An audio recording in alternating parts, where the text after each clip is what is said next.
people like me. You need people like me so you can point your fingers and say, that's the bad guy. That's the bad guy.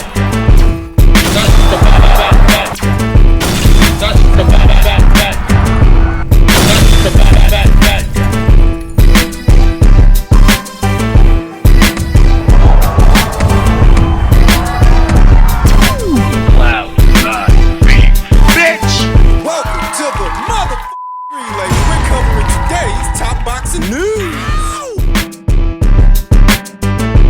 Okay, we'll start with this. The aftermath of Sky Nicholson's shock upset loss to Tiara Brown on home turf, where I did not think Tiara would get as much consideration as she did. Saw a post from Matchroom with an image of both fighters after the fight that reads, "It's time to get it all back." Are they talking about a rematch? A second fight? It's my understanding that Sky Nicholson did not have a rematch clause going into this fight, so the terms for a second one are not already sorted. They're not ironed out, which means Tiara can ask for more money, and given the circumstances, as the champion, she's well within her rights to do so. That putting on the second fight could be more expensive than putting on the first one was. Rematches are often won by the fighter who can change, the fighter who can adjust. You often hear me say that. But is that Sky Nicholson? To win the rematch, she's gonna have to do something that we haven't seen her do since she went pro. Work on her inside game. Let her hands go more. Stop being an outside fighter,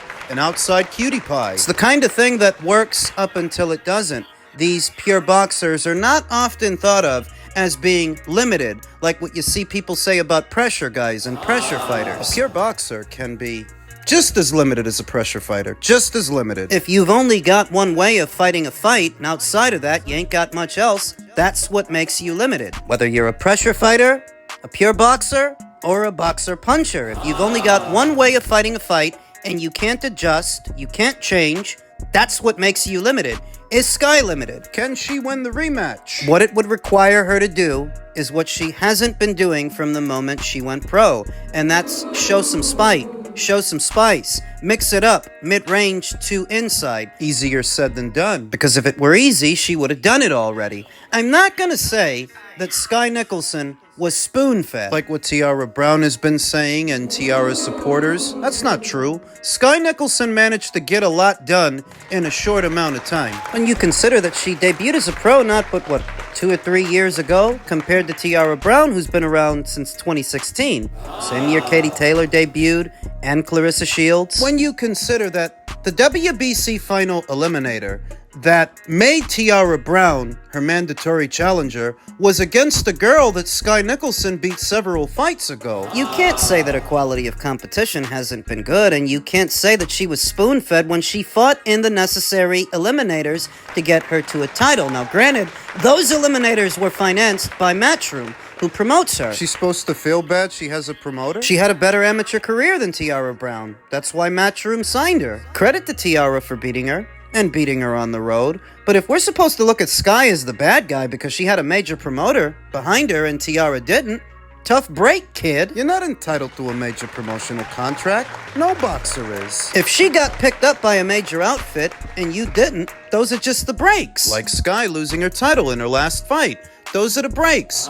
Two things can be true at the same time. Sky is very good with that style, that pure boxer style, albeit limited. Because she is limited, and I didn't all of a sudden start saying that. I've been saying she needs to work on her inside game because this ain't the amateurs, this is the pros, and you can't fight everybody like that. So I think that Sky Nicholson is a quality operator. She's skilled, albeit limited. I think that she can come back from this, but I don't know if an immediate rematch with Tiara is the right way to go, because the adjustments that she has to make to win the rematch is all the stuff she hasn't been doing the last 2 or 3 years, and that's working on your inside game, mixing it up in there, shortening up the punches, work on throwing some hooks. some uppercuts within close quarters. You backhand, shoot it straight. Stop looping the backhand and whacking broads on the side of the head with it, and shoot it straight down the pipe. There'll be more on it. More power. And for God's sake, let your hands go. You can't fight everybody just 1 and 2 punches at a time, darting from one end of the ring to the other. That's not always going to work. And Sky found out the hard way. She didn't get beat up, per se. She didn't get ragdolled. It wasn't like what Luis Neri did to Shinsuke Yamanaka. She just got outworked. And it's easier to get outworked when you characteristically only throw 1 and 2 punches at a time, way on the outside. It's something that they need to work on, that they've needed to work on for a long time now, and that they still haven't. And Sky hasn't shown it in the ring. Well, based on that, I don't know that you can beat Tiara in a rematch. You might have to just let her have that one and go in a different direction until such a time as you have significantly improved. It's humbling, I know, but maybe Sky Nicholson needed to be humbled to work on the things, finally work on the things, and show them that she ain't been showing. Maybe she targets another title, one of the titles that Amanda Serrano is set to vacate, or maybe she goes after Nina Menka for her IBF that's going to be on the line in the Menka versus Bermudez rematch. More work needs doing. Talking about the loyalty for us is the WBC. So that's what they're going to do. They're going to go to WBC, Shakur Stevenson strip him route. Instead of fighting for all the belts, we're going to fight for one belt because we're going to strip him. That shit's garbage. I'm telling you, they destroying that boy's career. Now, I get it. He's making money. He'll have enough money that, when it's all said and done, maybe he don't care. But, when it comes to the achievements, they are fucking up. Now they don't care about the rest of the belts. Their loyalty is to the WBC. I'm loyal to the WBC, the same company that didn't get me the Canelo fight. I'm loyal to the WBC, the same company that didn't mandate the Canelo fight or give me a goddamn mandatory date for the Canelo fight. I mean, David must really be getting money, man. I'm not understanding. He must really be getting the type of money that he just don't give a fuck about nothing, because this don't make any sense. It's time for him to put his big boy pants on and make a decision to leave these people. They stagnating him. They slowing him down, man. Everything after Boo Boo's been irrelevant, man. Nobody needed that Morrell fight. Morrell ain't accomplished nothing. It's not that he's making boatloads of cash, so much as he's making enough, and he's making it safely, that they don't want to roll the dice. Nesta hit the nail on the head. And he's nowhere near as critical of David Benavidez as I am. I don't think much of him as a fighter. My honest opinion is all the decisions made on David Benavidez's behalf are made out of fear and understanding of his limitations as a fighter. You don't want to throw your prized stallion to the wolves, especially when he's only one of 2 flagship fighters the PBC has left. Instead, they would rather play these games. So where Nestor Gibbs is of the opinion that his career is being mismanaged, it's being managed the only way they can manage it, because if you let him out there, he's gonna get beat. That's what they're afraid of. That's why they're so careful with him. It's just like he said. You guys would rather get a vacant title, an email belt, instead of play ball, take a fight in the interim, wait for the winner, and then have a big undisputed showdown in Saudi. This is supposed to be better than that? You never got to fight for undisputed at 168. That's what the argument was. Wasn't it? But you have the opportunity to do that now, and you're willing to settle on an email title? Have it emailed to you? Guess you didn't want undisputed that bad after all. You can't say there's no money. There's plenty of money. Can't say there's no legacy. It's all the legacy in the light heavyweight division. You just don't want it that bad. You'd rather hide behind the politics of boxing, like most PBC fighters, because that's all they're good for. There was an image of David Benavidez uploaded to Instagram this weekend, seated with a couple of buddies with a hashtag, "Fight date coming soon." Was he gonna fight? I don't know. What's it gonna pay? Not as much as he'd get paid to fight Bivol if he's willing to wait. Or Better Beef if he wins the 3rd fight. As if he's ever wanted to fight Artur Better Beef. He was offered Artur Better Beef years ago. When he blew the weight in 2020, couldn't make it, the World Boxing Council went as far as promising a cushy spot in their ranked standings to where he'd get a direct shot at Artur. He didn't want it then. He doesn't want it now. Just wants to make safe money. And all of a sudden, Samson Lewkowicz says they're loyal to the World Boxing Council, the same World Boxing Council that David Benavidez has been complaining about. For not ordering the Canelo fight. I mean, that's what he's been saying on the podcasts. That's what he's been crying about. This is who you're loyal to now. We're here with the one and only Samson. Samson, do you have an update on the WBC with David Benavidez and the mandatory? Well, the mandatory in this moment for the ball is Benavidez. Okay. Now everybody's talking about the fight Smith, that will not happen for the interim title. It will happen only for the regular title. Okay. If Bivol wants to fight Israel again, it will happen only with 3 titles, or maybe 2, depending on the IBF. Has there been any negotiations? There's no negotiation. What about with Smith?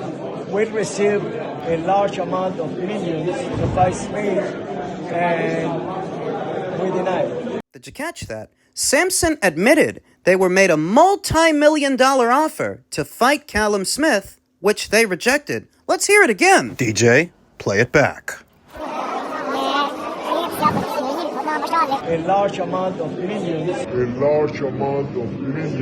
to fight Smith, and we denied. So they offer you a multi-million-dollar payday, and all you've got to do is beat the guy that Canelo already beat, that Artur Beterbiev already beat, a guy I think that a lot of Americans, a lot of David Benavidez supporters, they pick him to beat Callum Smith, and you turn it down to do what? More podcasts? More interviews? What's the alternative to boxing in Saudi for a lot of money? David Morrell rematch? For an email belt? You want to be an email champion? Is that supposed to be better? You play ball with these people. It's a segue to undisputed. Don't you want to be undisputed? I thought that's what all the hullabaloo was about. Samson Lewkowicz interview yesterday where essentially he is saying that he's calling for you to strip Bivol because, you know, David needs to fight for the real belt and no more interims. The WBC mandatory contender is Benavidez. He's the interim champion. He has been public for a long time that he is the mandatory of the division for the WBC. We ordered the fight against Bivol. If there is no agreement, a purse bid will be conducted April 8th. Are you under the impression that your mandatory goes before the other sanctioning bodies? This is an area that has never been cleared, that has never been addressed, even though we have discussed it many times within the organizations. But everybody goes on their own and does whatever they want to do. We have been public and clear that David Benavidez, after moving up to light heavyweight, was a mandatory. That was a proverbial word sandwich from the World Boxing Council's president, Mauricio Suleiman. They're not next in the rotation, and it seems that he doesn't want to acknowledge that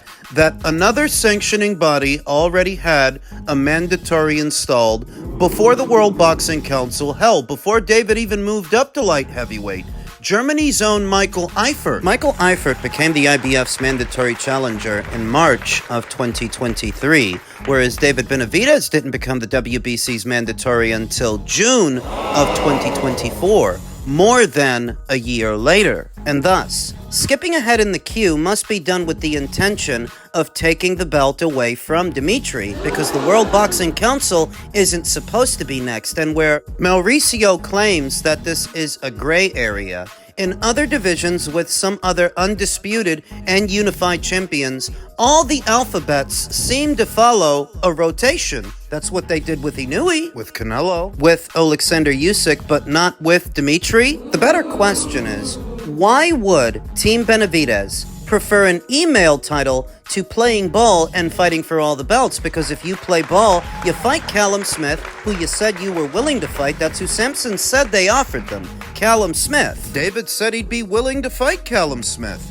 That's who he was offered. You play ball for 1 or 2 more fights and you get a shot at all of them. You get a shot at all of the belts and not just one. Nobody's going to view David Benavidez as the authority or the man to beat at 175 pounds unless he fights the winner of that trilogy, and it's really that simple. It's not looking like they're going to, though, because outwardly, looks like they're trying to A-side the winner of that fight with little leverage to do it. To have the fight where they want it, under their banner. When you tell the undisputed champion that the fights in Saudi don't matter, and it has to be in Vegas, and it has to be on the PBC, it has to be on their terms, that's what you're doing. You're trying to A-side the undisputed champion. Are you really in any position to do that? I don't see David fighting the winner of this fight, irrespective of who the winner is, who wins the trilogy, whether it's Artur or Dimitri.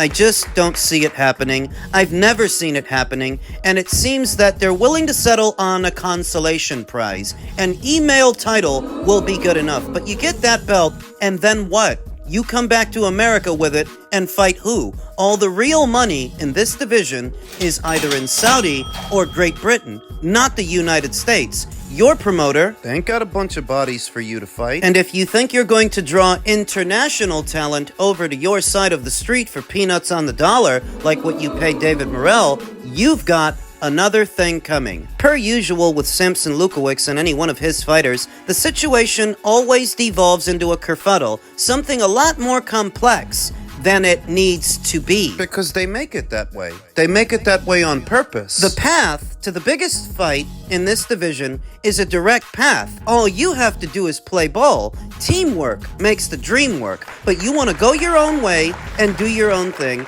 In Samson's own words, he claims that he's not going to kiss the rings. Then you can keep generating peanuts in Vegas, keep generating peanuts on pay-per-view. That's what you prefer because that's safer than rolling the dice with the winner of this fight. And now he's being offered $8 million to fight Benavidez. So it's a great opportunity for Bivol as well. Now you're thinking to yourself, what do you mean Team Benavidez don't want to fight Dimitri? According to Mauricio, they just offered him $8 million. You mean like Deontay Wilder offered Anthony Joshua $50 million? 1 minute you hear Samson Lewkowicz saying that there haven't been any negotiations between Team Benavidez and Team Bivol. The next minute you have Mauricio on the Boxing Voice saying that they've made them an $8 million offer. So, which one is it? Have there been negotiations or not? If I had to guess, it's a bluff. If I had to guess what it is, it's a bluff, and Mauricio Suleiman is helping them make it. That's how it looks outwardly, because it's a little hard to believe that the PBC would put up that kind of money to do the fight in America where it's not that hot a ticket. You're offering Dimitri Bivol $8 million. That's not counting whatever you're going to pay David Benavidez. So that puts this fight in the neighborhood of, I don't know, $11, $12 million? Maybe more. To do the fight here in America, where piracy is at an all-time high, pay-per-views aren't selling anywhere near as much as they used to, and you would be taking on all the risks? For a pay-per-view that might flop. I don't believe you. I think it's a bluff, and I think that the World Boxing Council, for whatever reason, are helping them make it. Why? It's already been reported that Dimitri Bivol's next move is going to be based on whatever Turkey wants. That's already been said. So that when you supposedly make this offer, it's with the understanding that Dimitri's not likely to take it. It's a bluff. It's for the optics. It's so that you can look like you want the fight when you already know what he's about to do, because they said so already. So wouldn't it be easier to just play ball with these guys instead of getting into a power struggle? It's a bluff. I can only tell you what I think, and if you want to know what I think, and you're here, so I'll assume that you do, yeah, it's a bluff. You're only making this quote-unquote offer because you know Dimitri's not likely to accept it, since he's committed to a third fight with Artur. A third fight that could very well be in excess of what you're supposedly offering him. I don't really think you're offering him anything. Because I think it's all a bluff. It's all for the optics. It's all so that you can look like you want the fight. Because what does it cost you guys to lie? It's all for the optics. But hey, have it your way. If you'd prefer to have a title emailed to you instead of fighting for one on a big stage, go ahead. Email champion.